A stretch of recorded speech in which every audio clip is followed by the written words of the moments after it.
Hey, friendo, Steve here. And Larson. And welcome back to Going In Raw, the only pro wrestling podcast you need to be listening to right here at youtube.com/Steve and Larson.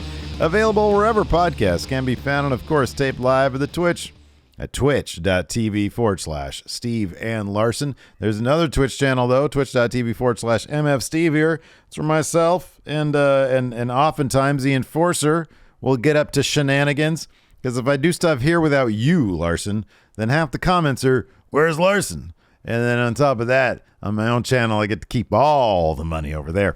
And so tonight, because you have dad things to do tonight, at twitch.tv/MF Steve here, the enforcer and I are going to be watching SmackDown, and at the same time, Impact Victory Road, and we're going to be wallowing in our misery as Larson with the 6-point lead heading into the final event for the September predictions. We're gonna do our Victory Road unofficial Victory Road predictions here later on.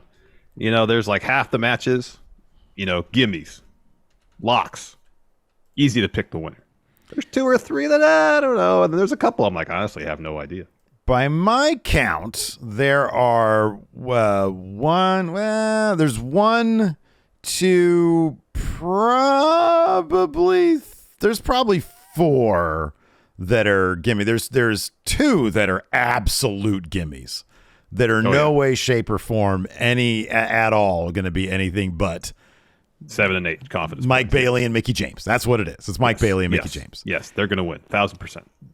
Chances are Jordan Grace is going to win. I know I'm getting ahead of myself right now. We're going to talk about those. We're going to talk. Yeah, we'll do that later. Elsewhere in this episode as well, we're going to be talking about the full Impact results from last night, the last episode. Another fun show on the road to Victory Road. It was a fun show. We've got a Rampage preview, of course. Tonight's Grand Slam. We've got a SmackDown preview.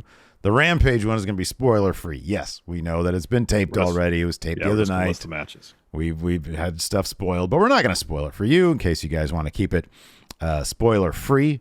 We're going to do that here. Also on the episode today, we've got a latest update on Soraya's wrestling status with AEW. More signs that a huge WWE return is on the horizon, maybe even for tonight. We've got details on MJF's new AEW contract, and it's an eye-opener. And first, let's talk about this, man. Oh, it is. That was, what, are you kidding me? The MJF thing? You rolled your eyes at a mill? I didn't roll my eyes. I just you saying it was an eye-opener. Yeah, man. I didn't roll my eyes at all. I just did this. I'm sorry. I thought I heard a where are you getting your money from? I did this. You're like, that ain't nothing. I just did this. That's nothing. To Larson. Anyways, before we talk about that, we're going to talk about more AEW release requests. What's going on here? Everybody's trying to leave AEW. What's up? I don't know. So on Monday's show, we talked about a statement Malachi Black posted to Instagram where he stated that he was taking a leave from wrestling and also confirmed reports that he had requested his release from AEW. Well, in the latest Wrestling Observer newsletter, Dave Meltzer provides some additional details about Malachi's release request. He reported that there were other AEW talents who also asked to be released from their deals. This is what Dave had to say, quote, "What we do know is that Black was one of the people WWE reached out to even though he was signed to a 5-year deal with AEW. When Paul Levesque took over from Vince McMahon, WWE contacted a number of former WWE talents that were working there that either had left on their own or that Vince McMahon had fired. Black was not the only person to ask for his release at the time." Ooh, the landscape changed drastically when Vince retired, Larson. What were you going to say? Triple H took over. I know we had heard about rumors, reports of WWE reaching out to AEW talents. But, I guess it should be enough for Tony Khan to get upset. I totally understand that. But then if, the way the timeline is laid out here, I don't know if this is accurate. This is what Meltzer says. And sometimes when he writes the newsletter, it seems like it's a lot of a stream of consciousness. Sure, yeah. Whether this is actually the timeline of events that actually happened or not, I don't know. But based on how this is put, it sounds like WWE reached out to Malachi. Malachi then, after that happened, asked for his release. Whether those two things were related or not, we don't know. Right. Yeah. But the implication here is maybe. It seems like, if I'm reading this right. Yeah. or one interpretation, and that other people who are contacted might also have asked for their release after the contact.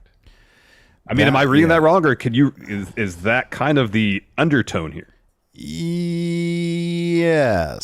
So, like, here's the thing about Malachi Black. I like to tread lightly, and I know you'll agree with this. Yeah. If he's going through mental health issues, whether it's burnout. I mean, he addressed this himself on Instagram in a lengthy statement. 1,000%. We covered it. Talked about creative unfulfillment, promises made and not kept. In his professional life, but also a string of tragedies in his real life, in his personal life. Sorry. So I like to tread lightly because it seems like the guy's going through some stuff. Yeah, but definitely. Some of it clearly stems from professional promises unkept, something along those lines. Yeah. So yeah, I don't know. Wouldn't shock me. I mean, the dude was in a program with Fuego for God knows how long, and that's kind of a joke, but kind of not a joke. He has not been used since the day he left NXT to go to main roster until now. There were promising signs in AEW when they first packaged him and gave him a great entrance and all that kind of stuff. It was like, oh, cool. It sounds like, he's going to have a bit more creative freedom and they're going to use him. And then Tony Khan just didn't know what to do with him. They didn't know what to do with him. I mean, this dude, he should have been in singles feuds with all of the top names by now. I know. With like all of the top names. You got that dominant win over Cody early. Mm-hmm. And then after that, it was kind of hit or miss. Yeah. It was hit or miss. I can understand if the aspect about, his professional about promises made to him professionally weren't kept. I can understand that from a WWE perspective and AEW perspective. So yeah, I don't know. It wouldn't shock me. It just makes sense. If the guy who was like your top fan, professionally speaking, Triple H, calls you up and says, "Hey, pal, what are you doing?" I don't know. It wouldn't shock me if he did. Whether or not he did or did not, that's real life that we're not privy to. Seemingly, Dave Meltzer would think that he knows. So yeah, I mean, look, it's a business. And you want to go where you're going to be properly utilized because you can make the most money there and you'll be creatively satisfied there. So it would not shock me if there, the number of people at AEW who were loved by Triple H. Wouldn't shock me at all if they were like, oh, might as well just ask. Worst they could do is say no. Mm-hmm. So there you go. Maybe we'll get some more about this again, given the mental health aspect of the story with Malachi. Yes, treading lightly is the wisest move to make because it just is. And again, with Meltzer, there's often times where he'll write things and you're like, okay, is this what he means or is this what he means? Yeah, I know. So I don't want to be read too much into this. Yeah. But no, I mean, look, it would not shock me at all. It's if the fact is Triple H really liked a lot of the people that are currently signed with AEW, and he was asking around, hey, what's your status? If they were at that point, been like, oh, not terribly happy because I was brought in as a shiny new toy, and then guess what? 2 weeks later, there was another shiny new toy, which, I saw somebody note this on Twitter, and I apologize for not knowing who it was. I think Maggie retweeted it. And it said something along the lines of, it was in regards to Soraya coming in. And it was like, Tony Khan likes to do signings for the initial shock value, and then that wears off. There's some truth to that, man. There really is. There absolutely is. And so that's why I don't get to, nobody anymore in my mind, especially in the women's division, is like a game changer. It's like, okay, cool, let's see what they're going to do with them. But you kind of know deep down, they're probably not going to do much with them. Prove me wrong, like, hey, Tony, prove me wrong. But with Malachi, it was sort of the same thing. It's like, oh, man, that's great. That's awesome for him. He got signed, taken, going to a place that hopefully will use him properly. And they never did. Yep. Let's talk MJF's eye-opening contract, as Steve put it. So earlier this week, MJF appeared on the MMA Hour with Ariel Helwani. He revealed that he had signed a new deal with AEW that apparently paid him a lot more money. Well, Again, in this week's newsletter, Meltzer has some details, reporting, quote, MJF did an interview with Ariel Helwani to promote the Arthur Ashe Stadium show. He said he got a huge raise in pay to return. Based on things we heard, it's more than $1 million per year, and claimed he did not have to sign an extension. His contract expires on January 1st, 2024. Yeah, $1 million would be a massive raise from the $60,000 as reported by Steve here. Like going in Raw, yeah. Well, I guess, yeah, just me. yeah, that's none of my sources. You had nothing to do with that. Oh man, no, that was a fun joke here, but not one that wasn't grounded in some of it. You got to think when they were first signed to AEW before they even had. Did they have TNT when they first had that press conference, that first press conference, or was that just in advance of Double or Nothing? That was just in advance of Double or Nothing. They didn't have a TV deal yet. It wasn't until the following the October after is when it started, but I don't remember when the actual I don't think it was announced when they did because the first press conference was in early January. Yeah, okay. I wouldn't be shocked if he was making mid six figures, maybe low six figures. Mm-hmm. But when you're bringing the best out of CM Punk, like that was a killer feud. And Punk is getting paid. I don't know what the multiplier on that would be. Let's say even MJF was making like $300,000 a year. Punk was probably making 10 times that. Perhaps, yeah, that's possible. You gotta put your foot down and say, look, man, if I'm holding up my end of the bargain, but $1 million is a lot of money. It really is, and I imagine as most wrestling contracts are structured, that doesn't include merchandise, any other bonuses. Mm-hmm. That's just essentially, again, as most wrestling contracts are structured, that's just essentially base pay. Mm-hmm. Yeah.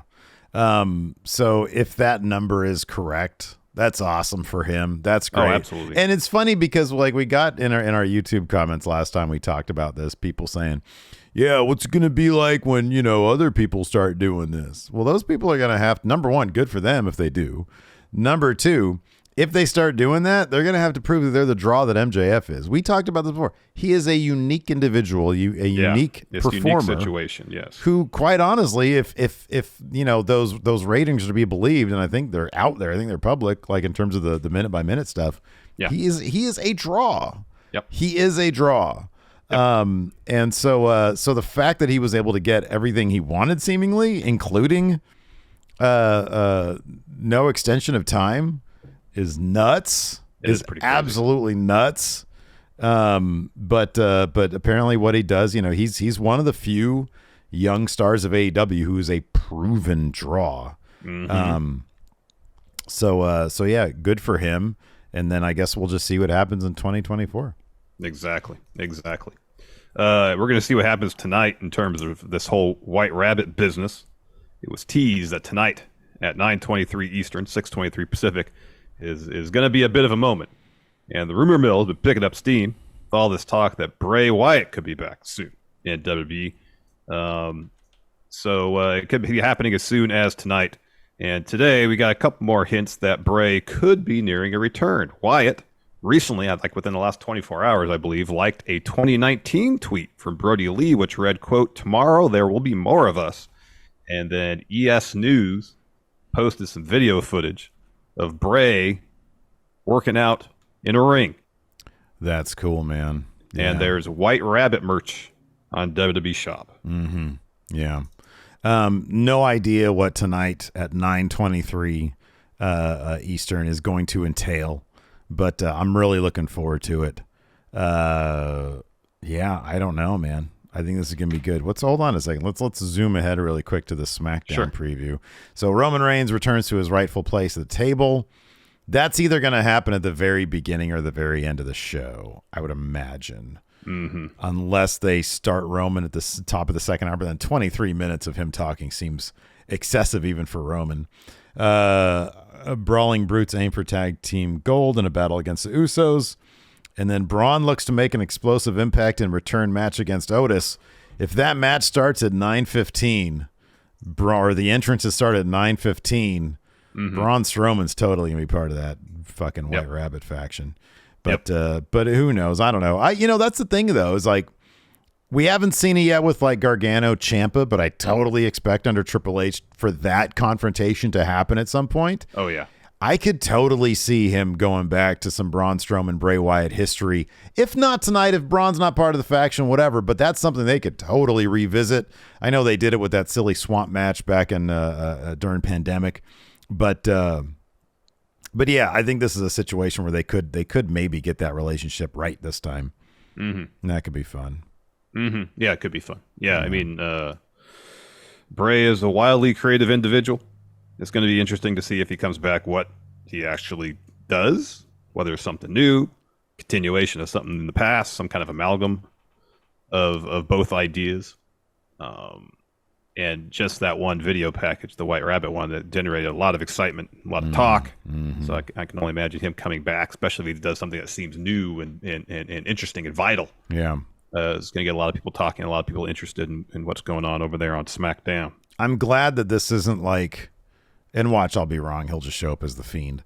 But it does seem like this is something. I mean, that's what I love about Bray, man. It's always like something different, and this is no different. It's like it's not like the lights just turn red and you hear Fiend laughing or some shit like that. Yeah. It's like they plunked down for some Jefferson Airplane, man. Yeah. You think we're gonna hear Jefferson Airplane on SmackDown tonight? Can you imagine if they plunked down for that to be his entrance? That'd be music? pretty crazy. So apparently, it's just been like the acapella. It's just been the vocals, not the backing tracks. Wouldn't that be cool if they had like the band that did the his original song cover? That could be kind of cool. I like that. I like his songs are always so good. Yeah, I know. Yeah, I know. We Got a last little bit of news here before we move on to a bunch of Impact talk. Of course, just yesterday we talked about whether Saraya had been cleared for in-ring action. Singh says she had just been added to the AEW roster page on AEW's website. In this week's newsletter, Meltzer stated that, quote, "We were told that she had not been cleared as of very recently, which would explain not touching anyone, but would like to be cleared."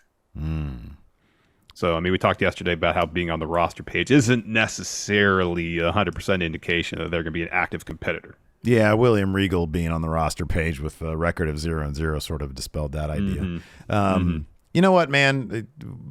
That's great info to have. It's nice to sort of, as a fan, understand, okay, what can we maybe expect, not get our expectations too high.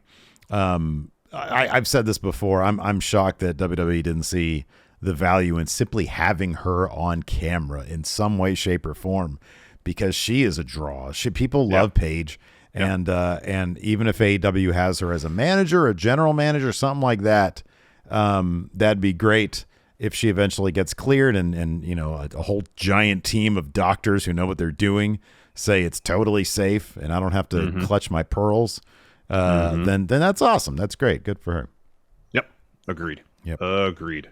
All right. Let's take a quick break here to get a word from our sponsor, BetterHelp. Larson, more professional athletes are speaking out about the importance of mental health these days, and we've seen several top stars take time away to tend to their own mental well-being. But pro athletes aren't the only ones who need to take care of their mental health, and therapy is the best way for anybody to stay in peak mental shape. Yeah, I've been there before myself. There was a point in my life about 20 years ago where I was dealing with severe anxiety, and I realized that I needed to go get therapy. But back then, finding the right therapist was tough. It took me a while, but once I found a therapist I could easily talk to, I started gaining the tools necessary to better deal with my anxiety. Now, BetterHelp is a great option because it makes that process, finding a therapist, much more convenient and accessible. The whole process is done online, so you don't even have to leave your house. And all you got to do to get connected with the therapist is fill out a quick survey. Plus, you can switch therapists at any time. So when you're ready to feel at the top of your mental health game, therapy can get you there. Visit BetterHelp.com/raw today to get 10% off your first month. That's BetterHelp, HELP.com/raw. All right, now for the conversation we're really waiting for, Impact. Everything rides on Impact's victory road. You got a good lead, but man, it's kind of like I feel no pressure because I'm so far behind. But if I was in your position, I'd feel good. But Impact is kind of crazy sometimes. Man. Yeah, I don't feel good. I can't just cruise to victory here. No. I can't cruise to victory. Impact is kind of crazy. That's hubris. That's arrogance. I can't do that. These secondary pay-per-views too. Anything could happen. God damn it. Well, it's either a situation where anything could happen, or it's just par for course. Rarely is there a middle ground there. Yeah, I know. Yeah, you're right. And like this first match, I think. So the first match is this Revolver triple threat, but there's like a bunch of people in it. So you have Alex Zane, Taurus, Kazarian, Kenny King, Laredo Kid, Trey Miguel, Yuya, and Mia Yim. There's one more aspect too. It's live tonight. Yeah. Who knows what changes they have to make? That's true. Because people won't show. That happened to one of the pay-per-views. We're like, why is Trey Miguel in this match all of a sudden? 3 or 4 matches got changed. I know. Yeah. So the winner of this faces Bayley for the X Division title at Bound for Glory. Or Delirious. Mike Bailey. So only 2 people in this match have a story, and it's Kenny King and it's Mia Yim. So one of them is winning. So I looked it up because basically everybody else has had X Division matches against Bayley because he's been defending a lot. Yeah. Trey Miguel has. Laredo Kid hasn't had an X Division title match. He had a qualifier against Bayley on the road to getting that. So they could go with Laredo Kid because he's a staple. I feel like you're right though. I think Kenny King, I'd probably this is one match where I'll probably stray from you just to stray from you. Yeah. Kenny King is probably where I'd lay my money though if I was a betting guy. Otherwise, yeah. I don't know if they'd want to keep. I don't know what the status on Mia Yim's contract is. I think it might be up very shortly because I remember it was like a 6-month deal. 6 months deal, yeah, initially. Yeah. Who's to say that she hasn't agreed entirely possible to stay longer or whatever? But right now I'm trying to think of what story they might get more mileage out of. Kenny King winning and then feuding with Mia Yim leading into Bound for Glory, or the opposite, Mia Yim winning this match.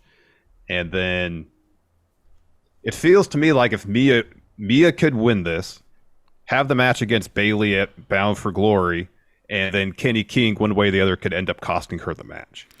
That's entirely possible. So right now, I got Mia Yim winning this 1 confidence point. These are my default picks. If I don't have any changes before the show starts at 5 or whatever, locked in. Can you do this one thing to at least give us a chance? What? 4:45, lock them in. Yeah. I'll try my best to do it so that I can go and be like, okay, this one. Because I'm gonna have to make some opposite picks from you. I'll say this. Yeah, I understandable. I mean, apart from 2, maybe 3 matches, this is what it's gonna be. Yeah. Okay.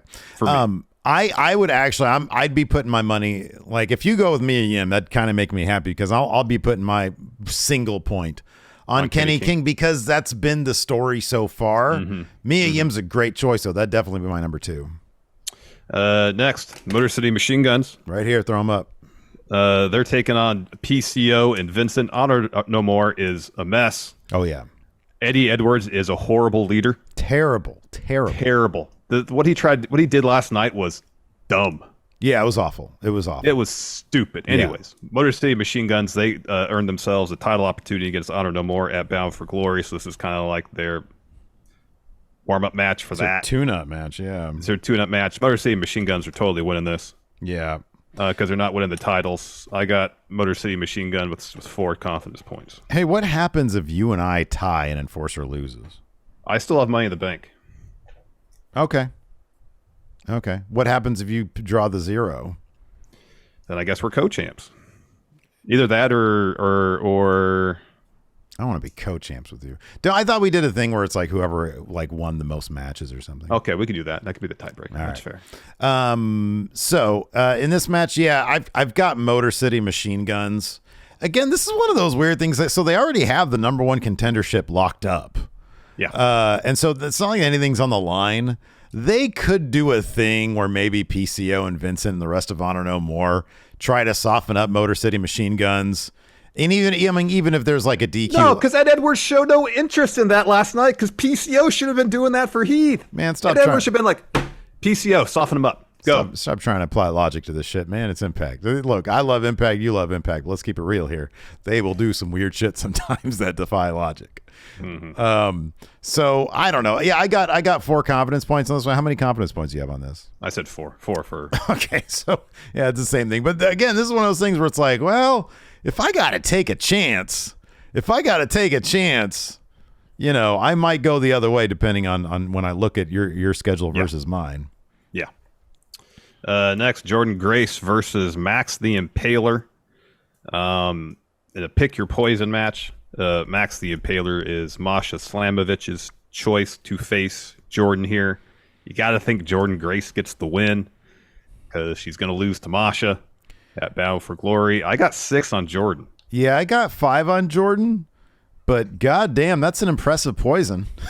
I know. That's like the level like Max the Impaler. They're terrifying. Like, my gosh.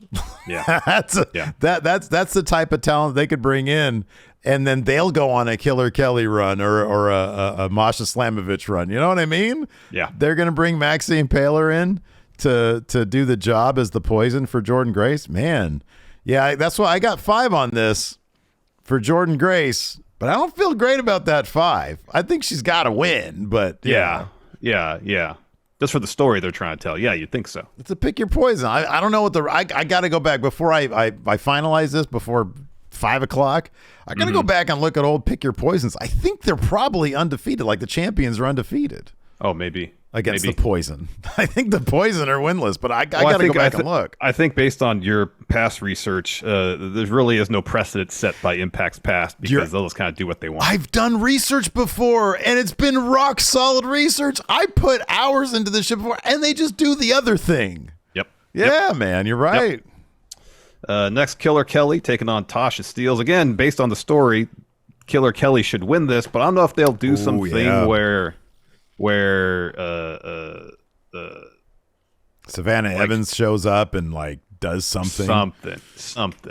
So I got Killer Kelly with 5. Okay, I only have Killer Kelly with 2 here because again, like Tasha Steelz, she's no chump, and this is a Victory Road match. Shouldn't this be a Bound for Glory? Like this should be Killer Kelly versus like, I don't know, this should be a pick your poison, you know? Yeah. But no, Tasha Steelz sort of a big deal. I feel like this should be but maybe the Bound for Glory match is already gonna be Jordan Grace versus Masha. Yeah, I don't know. Killer Kelly. I got Killer Kelly with 2 because I just don't know about this one. All right. Next, Mike Bailey versus Delirious. Mike Bailey with 7. Oh yeah, I did the other way. I went 8 with Mike Bailey. All right. Only because Delirious literally is not in the company, and Giselle Shaw is. Yes. Speaking of which, next, Mickie James versus Giselle Shaw. You got Mickie with 7. Yeah, I got Mickie with 7. This is a great point from Robin here in chat. So Scott D'Amore's office is in a stairwell. Of course he's doing whatever he pleases. Exactly. Because he can't, none of his paperwork's there. He's like, what was I going to do here? I don't know. It's just a matter of he can't find his shit. Because off it's just the top of his head. He's in a stairwell. That's how he runs Impact, just off the top of his head.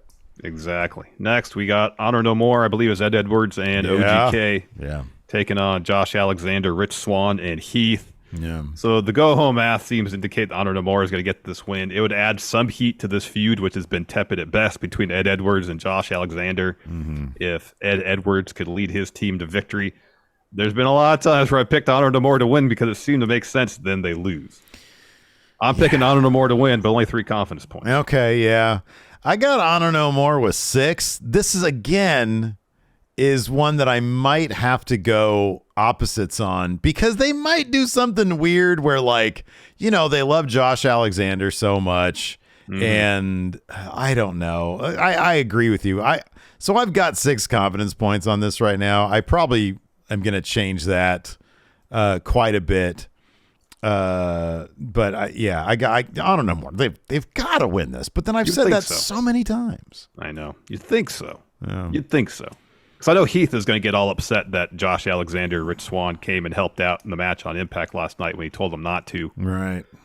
But then Ed Edwards just seems to thrive off sowing dissension within his own faction. I don't know why. Because the other 2 guys are the tag champions, right? Yeah. Yeah, they really shouldn't be eating pins. But then I feel like Carl Anderson did nothing but eat pins as tag champion. I know, he does. He has for a while. Then the main event, Barbed Wire Massacre, Moose versus Steve Macklin versus Sami Callihan. Yeah, this is a toughie. This is a tough one. Oh, you probably only have 2 on this, huh? Yes, I do. So Moose and Sami have split their 2 matches, 1 apiece. Yeah, right. Sami won the first one. Moose won this last one because of Macklin's help.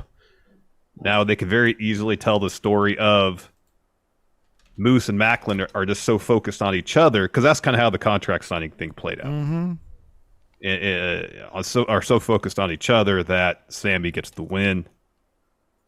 Or they could have Macklin win this one and then do a 4th and decisive bout. I don't know. They've done a really good job because, like, remember for a second Macklin was like losing matches and I was like, okay, is he not like staying with the company? But they put him up in here. He's doing some pretty good work. I liked his little bit against Moose last night. I really liked Moose's spear out of nowhere on Macklin. I thought that was fucking rad. Yeah, I feel like they're going to use this to elevate Macklin because nobody's going to look bad. Like it's Barbed Wire Massacre. Especially after his bit last night about, after seeing Battle, like this match is going to be nothing essentially for me. Right, exactly. Yeah, it's like he's been through hell on earth because he's done 2 tours of Afghanistan. So, yeah, I think I would go with Macklin. If you choose Macklin, I'll go another direction. But obviously, like I think this is pretty clear. It's Macklin, but I don't know if anybody really has, stands out here. But I think it'd be it's Macklin with 3 for you right now, huh? I changed that real quick. I have Macklin with 2 because that makes more sense, and then Killer Kelly would be 3. All right. Yeah, I'm thinking Macklin with 2 right now, but again, that could change. Mm-hmm. Anyways, we can get to our Impact results. Maybe talking, through that. We'll discover some more. We'll change our minds. We're about to do our own research here. That's a popular thing. We're going to do our own research. Exactly. We're going to control our own narrative here, Larson. Anyways, it started off with Bhupinder Gujjar, which I'm surprised this match didn't go down at Victory Road. Maybe Gujjar's not going to be available for Victory Road or something. Oh, maybe. Versus Brian Myers, a ladder match. This definitely was like a pay-per-view level ladder match, man. People are getting fucked up.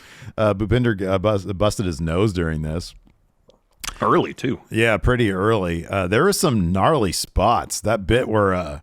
what was it, like a razor's? It was like a razor's edge, I think, onto the ladder that was set up in the corner. That was ladder against. Was it a power bomb? Okay, yeah, against the ring steps. Ooh, yeah, that sucked. That was gnarly. But in the end, Brian Myers used some fancy red duct tape to keep and a low blow and a shot to the dick to keep Bhupinder from climbing that ladder to get that digital media title. Brian Myers is still your digital media champion. Yep. Then backstage, Josh Alexander, Rich Swann, they're having a chat. Heath walks up and he's like, "Yeah, last week I watched the tape. It was my bad. I cost you guys the tag title. But we got this tag match at Victory Road. We got to get on the same page. Yeah, right. And tonight I get a street fight against any member of Honor No More." And Rich Swann says, "Hey, I really appreciate your apology, but wherever one member of Honor No More goes, they all go. How about we get on the same page tonight and we go out there and have your back?" Yeah. And he says, "I appreciate that, but I'm going to handle this like a rebel would by myself." Well, they're in Texas, so he's doing the whole rebel yell thing, especially. But he's got the rebel shirt and everything. Yeah, that's his thing. Yeah. After that, we had Jordan Grace versus Zicky Dice. Zicky and Swingman, stepped over some lines last week. With that pizza and all. And Jordan Grace here just completely dismantled Zicky Dice. Oh yeah. Just killed, it was like 30 seconds. Just killed him with a Grace driver. Yeah. That is a gnarly ass move, man. It is. It really is. Then we got a Max the Impaler video package. Ooh. They're devastating. And then we got a 5-way X Division bout. Black Taurus versus Mia Yim versus Laredo Kid versus Alex Zane versus Trey Miguel. So not quite the whole field from the Triple Threat Revolver match, but pretty close to it. Did you notice Trey Miguel was wearing pearls? No. He had a pearl necklace on. I did not notice that. I was like, what an interesting fashion choice right there. Didn't notice that. Anyways, Taurus got the win here. Finish saw Alex Zane looking for the cinnamon twist. Laredo Kid gets his knees up, and then Taurus hits Laredo Kid with a spear and then Zayn with Destination Hellhole. Get the win. Destination Hellhole. What an amazing name for a finish. What a fantastic name for a move. What do you think that destination is? What do you mean? It's hell. Hellhole. Hell, yeah, I know. But like if you were to refer to one, let's say city in the United States as a destination hellhole. Where are you going? Where are you going for vacation, Larson? Destination hellhole. Where would you be going? Now, you're putting me in a position that whatever city I say is going to upset the residents of said city. I'm aware of that. You can push if you want to. Well, we'll discuss it further after the show. Okay, sounds good. Cameras are not rolling. You'll tell me exactly where a destination hellhole is. Dying to know. After that, we had another one of those terrific Violent by Design video packages. Eric Young tells the people at Hoodies, you're part of the revival of violence. You will be everywhere. You will be everyone. It's like Fight Club. Are you prepared? I just saw this movie on TNT called Fight Club. And they're all like, yeah, we're down with that, EY. And he says, show me. And they all throw up like a hand sign. What was the hand sign again? It was like the two middle fingers in like a V. Like this? Like that. Okay, all right, there we go. Hell yeah, dude, that's cool. Look at that. Anyways, so yeah, and then Eric Young and Dina start beating the shit out of all of them. Yeah. Hence the violence. Yeah, they beat the hell out of them. Yeah, I'd want like Hostess Products by Design. It's like, what's your name? Twinkie. What's your name? Ho-Oh. What's your name? Ding Dong. And then in the end, he just starts giving everybody some fucking Hostess Products. There you go. Well, what's your name? Chocodile. Chocodile's their heater. Jonathan says any Taco Bell bathroom is destination hellhole. That's probably what he's talking about. The hellhole is his toilet after Taco Bell. Then after that we had a Joe Hendry video package. So the setup here is that a wife is telling her husband, that their son, that he's not the father of their son, and he's like, well, who is it then? And she's hesitant to say who it is. And then Joe Hendry appears, and you say, would you say his name? Joe Hendry appears. I believe in Joe Hendry. I believe in Joe Hendry. Yeah, it's going to be great. After that, we had Heath versus PCO. So Heath comes out. He says, Impact's given me the opportunity to have a street fight with any member of Honor No More.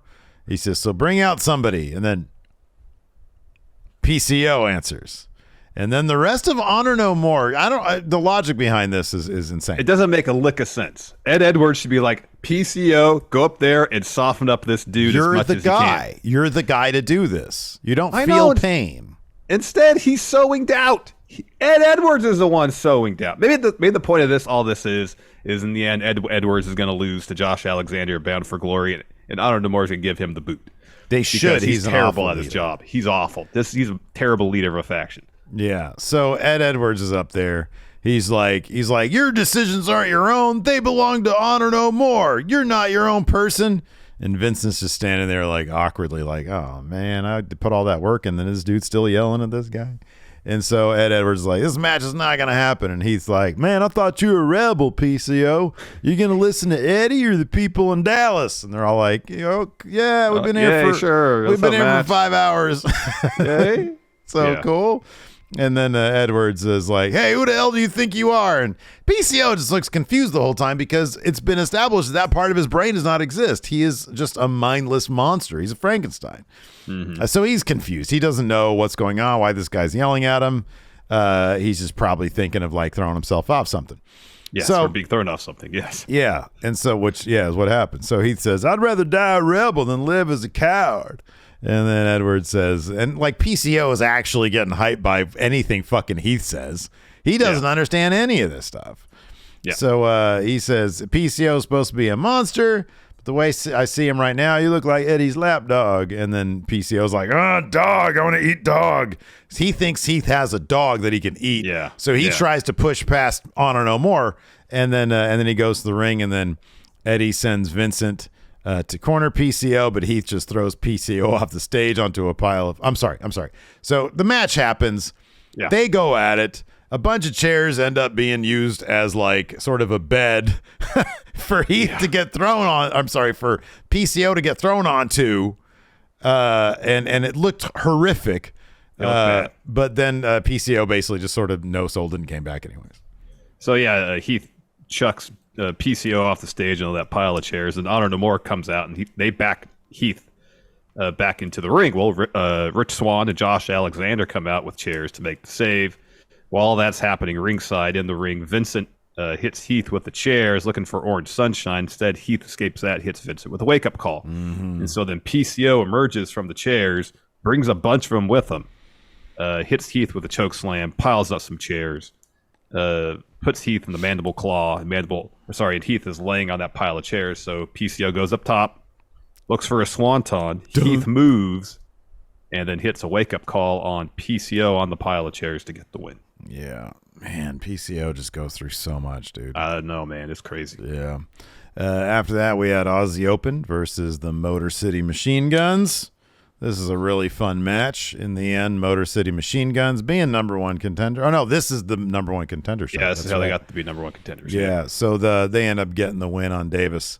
And then, now they're the number one contenders bound for glory. They're going to go to Victory Road, which is... And face PCO and Vincent. Probably win that match. Next, we got a Tasha Steelz interview. She's asked, how does she feel ahead of her match against Killer Kelly? She says, it's not about how I feel. It's about what I'm going to do. Killer Kelly wants to come to my division and play her little games. Well, we're going to play some games, and we're going to start right here, right now. And Savannah is going to introduce Kelly to her friend, which is a steel chair. Yeah. So they start walking down the hallway backstage. And so... Tasha's leading the way. Savannah's behind her. So Savannah gets taken out. Yeah, right. And then Tasha starts calling for her. Of course, there's no answer. Mm-hmm. So she turns around and when looking for her. And when she does that, Killer Kelly's ahead of her. Mm-hmm, yeah. Sitting down there. And then Killer Kelly tells Tasha, oh, I heard you wanted to play. And Tasha says, we'll play tomorrow night. Victory Road. Victory Road, yeah. After that, we had a Giselle Shaw promo, really talking up Mickie James, saying she had an amazing career, inspired an entire generation.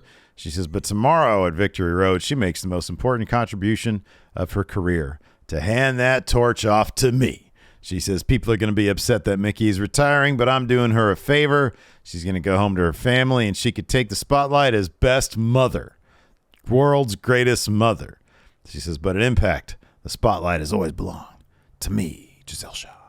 Mm-hmm. And then we got the Hold Harmless contract signing for Barbed Wire Massacre, hosted by Scott Moore. The master of ceremonies, Scott Moore. Yes, and he's says this contract is to hold harmless both Impact Wrestling and each individual competitor from any damage or injury suffered during this match. So Moose and Macklin come to the ring first, and then Callahan's music plays, but he doesn't show up at first. So Moose says, I don't care if Sammy's here or not. I have to take this match. I've faced Callahan before. It's been described as hell on earth. It says, Macklin, you served in the military, but nothing you saw in action could compare to being in the ring with me. That is, how did he say that with a straight face? I don't know. So Macklin says, don't come to me talking about hell on earth. I'm lucky to be sitting here with all four of my limbs. Ooh, that's a line right there, man. Yeah, he says, if you think I'm scared of him or a little bit of barbed wire, it says, guys like me transcend matches like this. Saturday, it's not going to be hell on earth. It's going to be mayhem for all. And then Sami Callihan finally decides to show up. He tells Scott D'Amore, sorry, he's late. I couldn't find my favorite chair. It's just a steel folding chair. So by the way, Sammy's so fucking good. He is just this little ball of energy. Yeah. It's so good. I'm sorry, I couldn't find my favorite chair.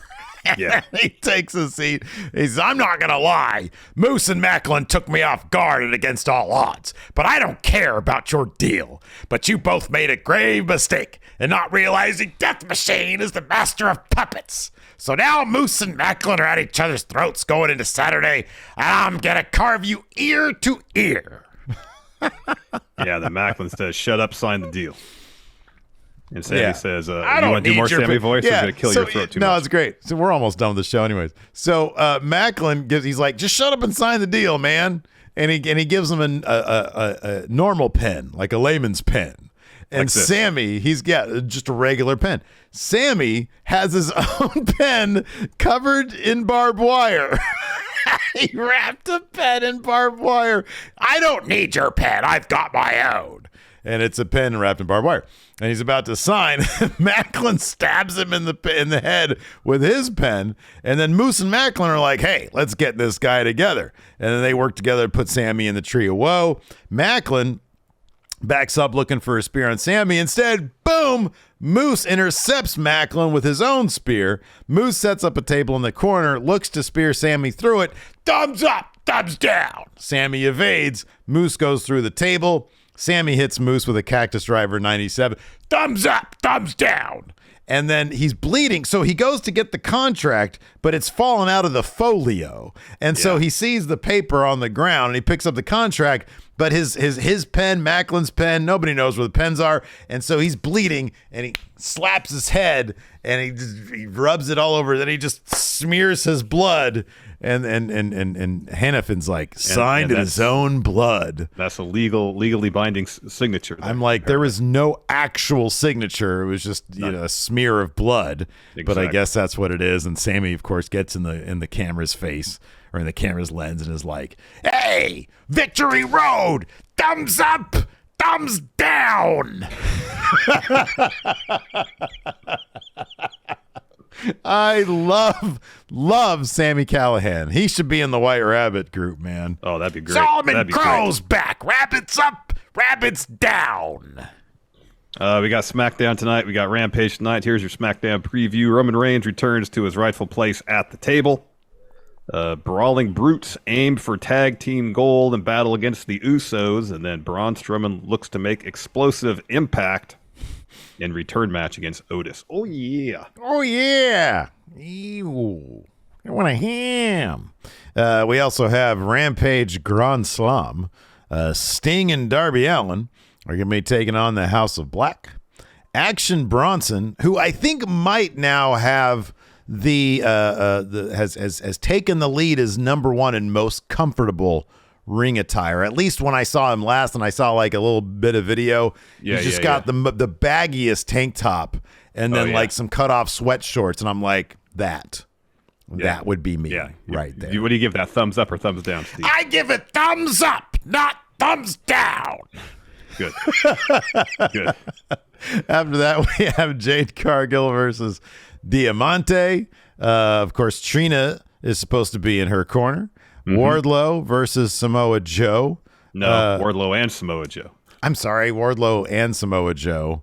I was thinking, man, how cool would it be if Wardlow versus Samoa Joe? But now they're going to take on Tony Nese and Josh Woods. Ray Phoenix versus Jungle Boy. Eddie Kingston versus Sammy Guevara. That should be Sammy Guevara should be fun. We're going to have a golden ticket battle royal. And then in the main event, we got Powerhouse Hobbs versus Ricky Starks in a street fight. Lights out. Lights out match. Which I really don't know what the difference is between lights out. Well, lights out match is unsanctioned. Otherwise, it's kind of the same. I think is the street fight, like the record actually reflects that. I think. Yeah, that's the difference. Battle. Yeah. Anyways, that's going to do it for the show today. Thanks everybody for tuning in. We appreciate it. Over at the Friendo Club TV YouTube channel, today I put up our tier ranking of wrestling factions, generating a lot of debate in the comments. So go join in on that. And then yesterday I put up our reactions to AEW Grand Slam. So be sure to check that out. Hopefully the Enforcer and I will see y'all on the Twitch tonight at twitch.tv/MFSteve here. Go check that out. Till next time, we'll talk to you later. Goodbye.